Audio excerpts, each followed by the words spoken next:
At dito po sa illustration na ito, nagbigay po ng katanungan. Kaya po yung A sa IF po, na binabanggit ko po, ito po ay hindi natin makikita sa translation. Bakit po? Sapagkat ito ay grammatically incorrect. So hindi na po siya isasama. Ngayon, meron pong halimbawa, dito bibigay ko po, yung pong example doon sa Acts chapter 6 verse 11, yung salitang, "We have heard him speak blasphemous word against Moses and God." Ito po may kinalaman kay Stephen, doon siya po ay batuhin, no? Yung pong salitang blasphemous word, ito po sa wikang Grego ay "Laulantos remata blasphema." No? Yung po salitang blasphema is an adjective, accusative, neuter, plural. It signifies the character of used words. So, ibig sabihin, ito po yung nilalaman, yung content ng sinasabi ni Stephen. No? Yung kanyang sound, yung remata. Yung message na lumalabas sa kanya. No? Yung po yung laulantos, remata, blasphema. Yung remata po is a noun, accusative, plural, neuter. Ito po ay hango po sa Codex Vaticanus. No? Yung po yung sinatay, sabi ng blasphemous, ito yung referring to the word, no? Yung character and the quality and the content of this of the message of the sounds coming out of Stephen's mouth. Okay? Ngayon, doon po sa tinatawag na Codex Vaticanus, ginamit po yung instead na blasphema, ginamit po yung legontos remata blasphemias. So, meron po siyang iota at meron siyang alpha. No? Meron po siyang iota at may alpha. Yung po blasphemias, ito po ay noun, genitive, singular, feminine. It may signify the manner of speaking, but it is grammatically incorrect. Sapagkat siya genitive po, ang genitive lamang po doon sa sentence na ayun po yung salitang legontos, which is also a genitive. Pero ang problema po, yung pong legontos, yung salitang speaking, ito po ay masculine. Yung tinatawag na blasphemias is feminine. So hindi po siya pwede mag-modify. Hindi po kagaya ng blasphema, it is a neuter, at yung pong remata is also a neuter. So meron pong tinatawag na agreement. Diba? Para po pag sinabi po natin I speaks. Diba po? Wala pong agreement between the subject and the verb. Diba? Dapat I speak lang. So yun po yun. So ganun po nangyari. Kaya po yung salitang legotos sa remata blasphemias, ito po ay pagdating po sa Greek edition, ito po ay hindi na po kinopo. So, disregarded po itong 611 ng Codex Sinaiticus sapagkat ito po ay grammatically incorrect. So, hindi po natin ito makikita sa translation. Okay? At meron pa po sumunod, yung example, yung Galatians chapter 6 verse 1. Who you are in spiritual, restore such one in spirit of gentleness. No? Kung sinuhaan niya nasumpungan sa pagkakasala o sa pagkakamali, kay alien out sa espiritu, ay papanumbalingin siya. Sa Codex Sinaiticus po, ginamit po yung salitang eumeis, which is ito po yung personal pronoun na kung saan ito ay nominative plural, second person, you. No? Sapagkat meron you na singular, meron you na plural. Diba po? Yun po ay plural. At pagdating naman po doon sa tinatawag na Codex Sinaiticus, ang ginamit po ay yung salitang eumis. So, na-drop po yun, nawala po yung salitang epsilon. Diba? So, naging eumis na lang. Ngayon, yung po salitang eumis, ito pong translation po na yung tinatawag na Codex Sinaiticus na 6.1, ito po ay hindi na po pinoconsider ng mga editor.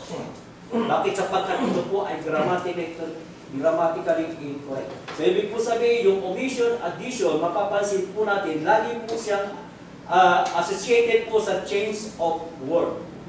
no? Sa pagbabago ng salita.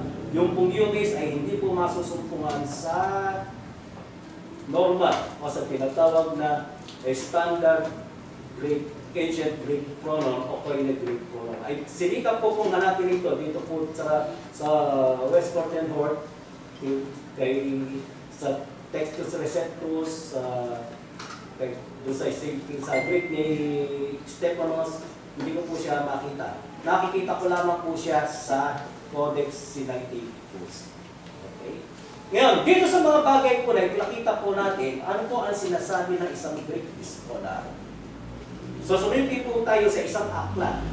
No? Sa isang aklat po na sinulat po ni James R. Royce, The Scribal Habits in the Early Greek New Testament Papyri, edited by Bart D. Ehrman. No? Si Ehrman po ngayon, siya po ang autoridad ng mga kalaban ng Biblia. Partikular po ng mga Muslim.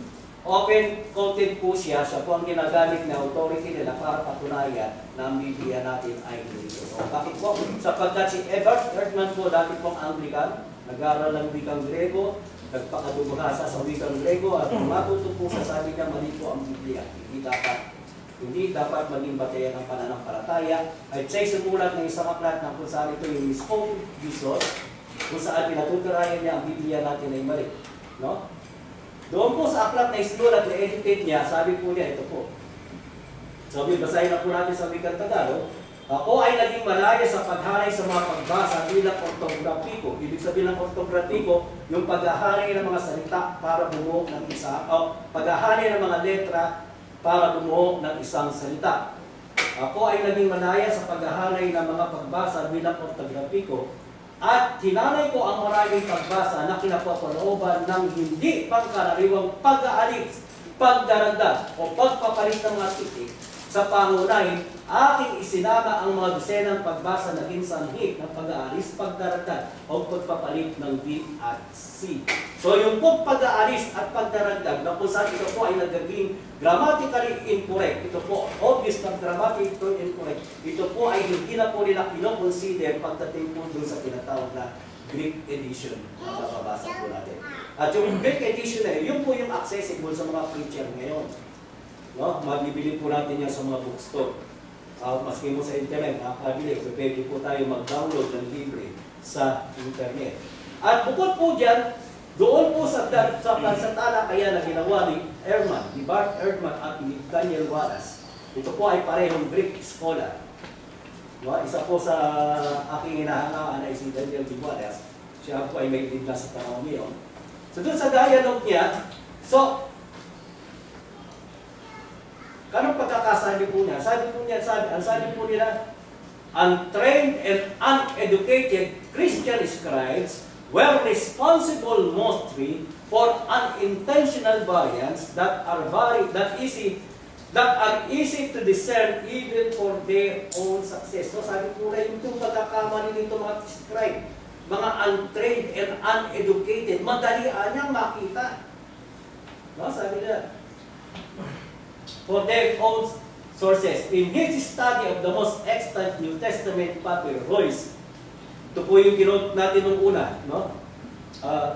In his study of the most extant New Testament papyri, Royce showed that copy is even as careless as the one of the Papyrus 72. Papyrus 72 is a name of a manuscript. So, hindi po ako makakakuha ng kopya nito. Hindi ko ma-set sa internet. No? Some of the modification is sprung from the lack of knowledge of the proper language and its nuances. Christian scribes reproduce as well as they could a text which they value but could not transpose properly. So, noong panahon po nila, talaga po ang pangkaraniwang lingwahe is ancient Greek. No? Greek po ang pangkaraniwang, pero hindi po sila well-versed lahat. Alam mo po sa Tagalog, sa atin po, tayo po'y nagsalita ng Tagalog.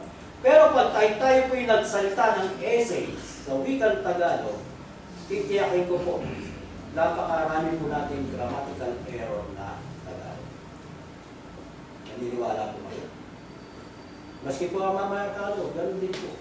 Nagsasalita sila ng wikang Ingles. Pero pag nagsulat sila ng essay, pag pinag-check sa linguist, napakarami pong mali grammatically.